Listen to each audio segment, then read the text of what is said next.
If you're not familiar with that bar, it is considered one of the most influential cocktail bars in history.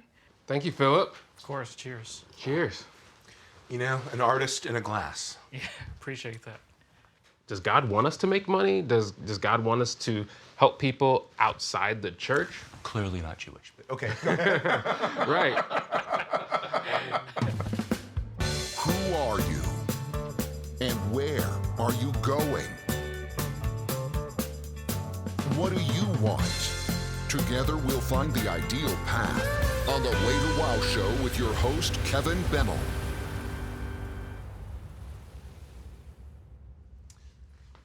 Today's guest on the Way to Wow Show comes to us courtesy of one of our production team members, Sierra Barrett. She thinks the world of this fellow, and anyone Sierra thinks that highly of, I knew had to be great. And indeed he is. We hit it off from the first moment we met, and this is someone who's got deep, deep, deep insight into all facets of our lives. So I think you're going to enjoy it.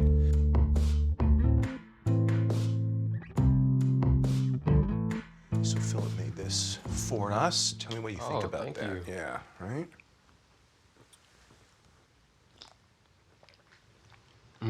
That's delicious. Oh, yeah, this is fantastic. Thank you, Philip. Of course, cheers. Cheers. You know, an artist in a glass. Yeah, appreciate that. So Chris, you doing well? I'm doing very well. That's good. Well, you're a newlywed, so, Yeah. right? Yeah, November 30th I was gonna last say, year. it's been, last year. Last year. Okay, so I guess you're technically not, you're just a few weeks Yeah. beyond being a newlywed, but still. Yeah. Wonderful stuff. Married, it's great to be married. Yeah. And I tell all the single guys out there, you're married, you live longer. I believe it. It's true. Men live longer. Women don't, Yeah. interestingly enough. So Chris is a new friend of mine. I met him through Sierra, our production manager. He's a fellow military chaplain, Army. Yeah. Go Army. Go Army, right? Just beat the Navy last week. I know, 15 Saw it. 15-0. Yep. You know, as someone I know said, yeah, but we still have rum. That's what he said. Yeah. So, but Chris is here really to talk about your current venture, which is something called the Wellness District Los Angeles, or Wellness District LA, Yeah. that you started in 2018. And it's really there to help people deal with trauma and other sort of life-altering events and moving on to their way to wow, right? I mean, that's really the Yeah. central Absolutely. thing. So you've been a pastor. You led a college youth ministry, as I believe, right? Yeah. You're military chaplain, active duty, and now reserves. Yeah. So talk about the transition, if you would, from being a man of the cloth, Yeah. right, to being a businessman. I don't think people put those two together. No, and it was actually hard for me to put that together because growing up, I grew up in the church.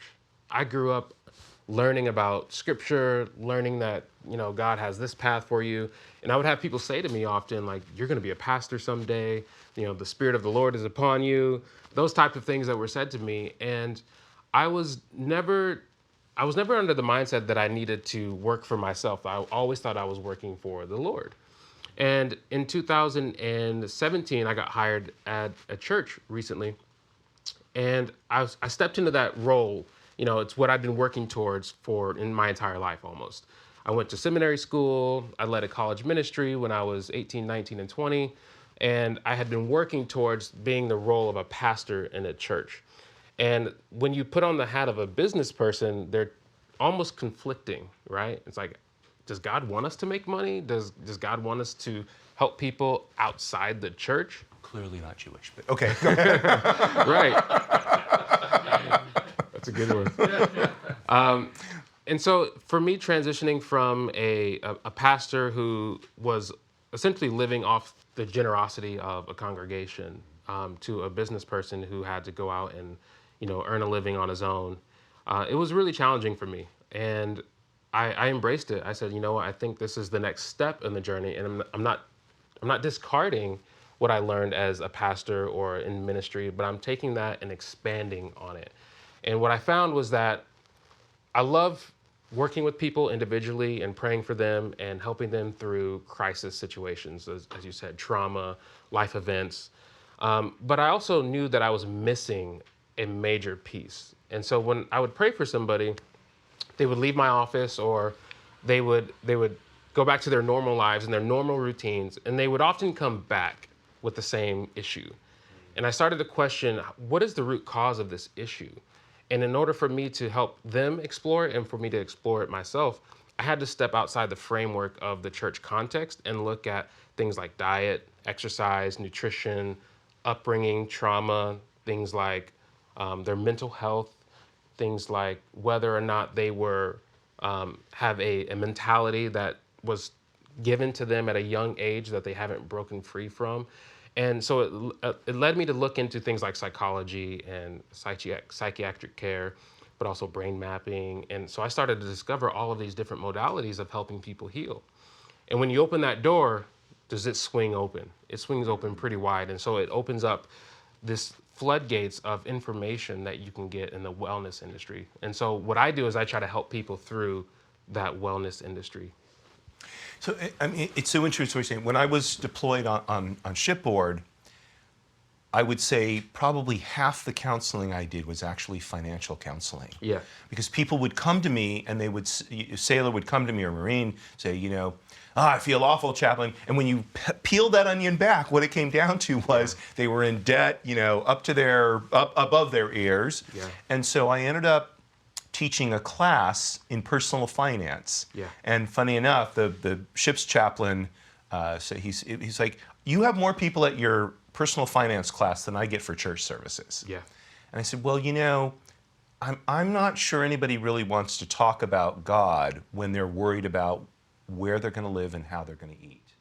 That's exactly right. And I was finding the same thing. When you're talking to somebody who is suicidal or has some marital issues, there's usually a root cause. And sometimes it is finances. And if you can help them through that, if you can help them navigate through that difficult forest of everything is closing in on me, and then help them open that up, that is a very different conversation. And sometimes it's not very spiritual, right?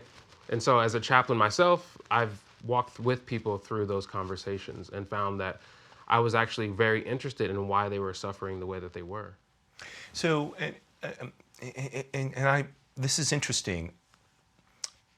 And maybe this is, a cultural thing. I don't see money as being not spiritual or even aspiritual. I think money is a tool, just like anything else. It can be used to support our spirituality, or it can be used to separate us from it.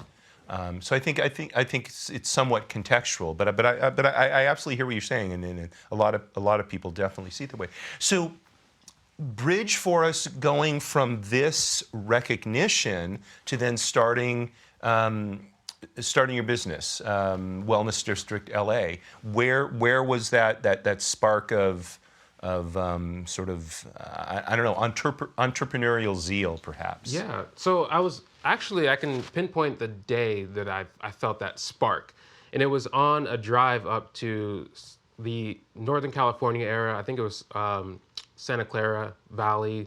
We were going to visit one of my relatives, and my wife and I were just sitting in the car, and we were both just kind of reminiscing on our lives and understanding, like, how did we get to this point? And I had just been to the doctor just probably weeks before that. And the doctor said, listen, you're going to struggle with this neck pain that you've been having, chronic neck pain, for the rest of your life. And I was expressing my frustration with that prognosis, right? Somebody's telling you you're going to struggle with something for the rest of your life. And she said, well, what do you think would be better? What would make that experience better? And so we started to brainstorm, and I said, I wish there was a place where you could go and somebody was caring after your physical, mental, and emotional and spiritual needs all in one place. That you had somebody who's a spiritual director, a spiritual coach. That you had somebody who was helping you with your diet, and exercise, that you had somebody that was helping you make important life choices. And so we just really dreamed up what it would be like to have a service like that. And she said, I think this is where you should head in your life. And I said, wow, I never thought of that before. Never thought about leaving the church and ministry to pursue something else. But it was a deep calling that I felt in that moment. And she helped me unpack that in that moment. And I just loved her support. I loved her enthusiasm around it. And that kind of got me excited about it too. And so after that trip, I started looking into holistic forms of healing. So things like sound healing, holistic nutrition, things like neurofeedback therapy, and found that a lot of people are actually moving away from their traditional Western medicine because they've had that experience that I had. Right. Somebody sitting there and telling, hey, you need to take this pill for the rest of your life, or you need this surgery in order to be well. And a lot of people aren't buying it anymore. So where do they go next? Yeah, so we actually the first episode of the show, we had a woman by the name of Megan Rederath. She's the chief medical officer for Next Health. And what I find so interesting about Next Health is up until I met Megan and her team, medicine was always reactive. Yeah. But it seems to me that our well-being should be proactive. Yeah. And that sounds like the philosophy that you're pursuing with Wellness District? Absolutely. When you have us reacting to life, right? We go to the doctor when something is wrong. I don't feel well. I feel like my heart is beating faster than it should, or I feel stressed. And ultimately we come to a crossroads, a crisis moment, when that doctor says, you need intervention and it needs to be now. How can we prevent people from getting to that place of crisis? And it's interesting that the Western medicine model actually is supposed to help you live a healthy life before you get to that point of needing surgery, but they don't. You go to see your doctor, you says, oh, I have an ache, I have a pain, I have this ailment, and they're going to prescribe you a pill. What they should be doing is saying, hey, what's going on in your life? What's causing you stress? What's causing you to lose sleep? How's your diet? How can we mitigate some of those changes now before you end up on the operating table? And most people will tell the doctor what they need to say, and then they just need to move on with their day. Right. So what I would love to do is help people right before they get to that point and say, listen, you don't need to get to this point of being on the operating table or needing a prescription drug for the rest of your life. You can intervene now and start making some changes. And those changes are very difficult, we find, because people have been living in their habits for their entire lives. They've been eating the same way, they've been exercising or not exercising the same way, and they've been sleeping the same way. These patterns are very hard to break. And so what we do is we come in and we help break those patterns that cause them, that would cause them to lead to that position of, I need help immediately and I need emergency intervention. So as you were saying that, a thought kind of, streaked through my head. I've said for quite a number of years now, the military is extremely good about taking civilians and turning them into, soldiers, Marines, sailors, airmen. The military gives civilians a new identity, and an identity that we can really grasp, and it changes us. So in many ways, it seems to me you're looking to do the same thing. Am I coming to the heart of it, or am I off in left field somewhere? No, you're exactly right. We approach it like a journey. And going through boot camp, as you went through, I went through, boot camp is a journey. It's kind of a breaking down of the old paradigm of the way you used to be. So in the military context, they have to rid you of that civilian thinking mentality in order to make you a soldier or an airman or a Marine.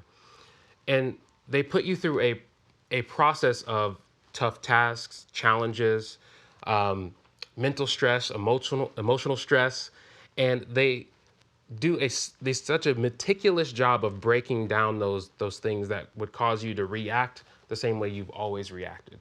They need you to react a certain way to achieve the mission. And that has a lot to do with team, and it has nothing to do with your individual survival. It's about the mission and the survival of everybody around you. But that takes some undoing. So we like to take people through a journey, and we call it 3 phases of the journey. The first phase is the discovery phase. And so that's discovering the connections between the body, the mind, and the spirit. And we understand that they're all connected. But most people don't know that, and they have these things operating independently of one another. They don't realize that what I eat affects my mental health. We're just now discovering that in mainstream science. And then the second phase is uncovering the subconscious and unconscious roadblocks that are preventing me from healing. So I like to believe that healing is a natural flow like a river, but sometimes there's boulders and rocks in the middle of that river that's causing the healing to have to flow or work harder to get to the place it needs to go. So we help them uncover these unconscious roadblocks. And then the third phase is recovery, right? It's recovering a new ethos, similar to in the military, how they give you a new identity, a new mindset. But this has to do more with your spiritual belief, your ethos about your life, and what your purpose is in life, and how you move and interact with other people and in your community. And that has a lot to do with your mental health, spiritual health, and physical health as well. So we have to take people through that journey of physical, mental, and emotional, but it is a journey. So we serve as a guide throughout that journey. Last question for you, because we could talk for hours, but how does someone get started? What's your call to action, to use an overused phrase? So you can go on our website, Wellness District LA, and all of our information is on our website. But the biggest thing that we have people do is, as far as their starting point in their journey, when they sign up with us, we have them do 3 things. We have them do a brain mapping. So similar to an ECG for your heart, electrocardiogram for your heart, they can do that for the brain. So we want to understand how your brain is actually functioning so that we can navigate the rest of the plan around some of the roadblocks you might already have in your mind. Then we have them do a spinal exam. Your spine is often compared to a cell tower.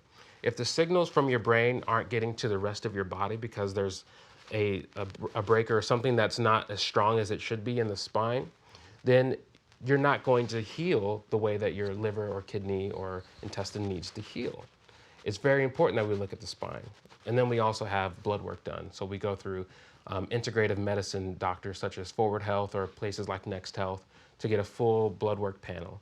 Once we have all of those 3 things done, we have a full picture of what's going on in your body, mind, and spirit. And then we design a tailor-made wellness plan specifically for you. So in essence, we are gathering all of these professionals that are caring for your specific needs in one location. Fantastic. Well, we'll put a link to Wellness District LA in the show notes. And if people want to learn more, they can contact you through your website? Absolutely. Yep. Terrific. Chris. Cheers, my friend. Thank you. Thanks for watching this week. Wasn't it terrific? Just relaxing and hanging out with Chris Foreman. He's such a wealth of knowledge on how we can get to a place of holistic health. And if you want to pursue that, check out Wellness District LA. Just give it a Google search or check the link in the show notes, and Chris will help you on that path. Next week, tune in when I have Cassandra Carter as a guest, and she's going to help us better understand how we can really help our children. Courage at all times, my friends. Marie, you're still my belle.